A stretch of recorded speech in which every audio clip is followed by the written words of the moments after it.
अच्छा, long question 2 ये है जी कि our researcher is studying the effect of a new study technique on student performance. एक रिसर्चर है जो एक नई स्टडी टेक्निक को जो है ना वो अब उसके इफेक्ट को स्टडी कर रहे हैं कि वो स्टूडेंट की परफॉर्मेंस पे वो नई स्टडी टेक्निक जो है वो अफेक्ट क्या करेगी, अच्छा अफेक्ट करेगी या बुरा अफेक्ट करेगी।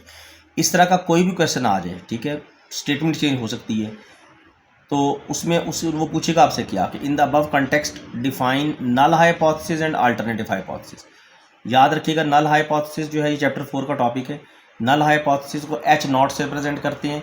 नल हाइपोथेसिस असल में क्या होता है कि आप वो स्टेटमेंट में जो रिसर्च हो रही है जिस जिस जिस टॉपिक पे, उसके अगेंस्ट बात करना, ये नल हाइपोथेसिस कि ऐसा नहीं हो सकता, ये नल हाइपोथेसिस है।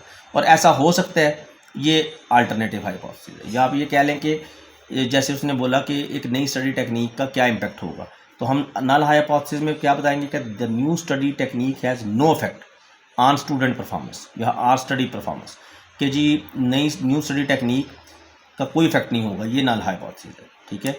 और अल्टरनेटिव जो है, जो हमने प्रूव करना होता है, H1 से प्रेजेंट करते हैं कि the new study technique does affect student performance, ठीक है जी, and leads to better result. ये हमारे पास अल्टरनेटिव हाइपोथेसिस होगा।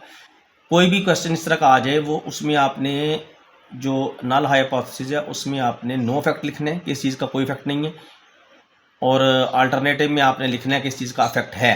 जैसे अगर हम ये क्वेश्चन आ जाए आपको कि जी बताएं कि क्या कॉफ़ी पीने का से आपकी जो पढ़ाई है उसके ऊपर क्या इफेक्ट होता है, तो कॉफ़ी पीने का पढ़ाई पे स्टडी आवर्स पे कोई इफेक्ट नहीं होता, ये नल हाइपोथेसिस है।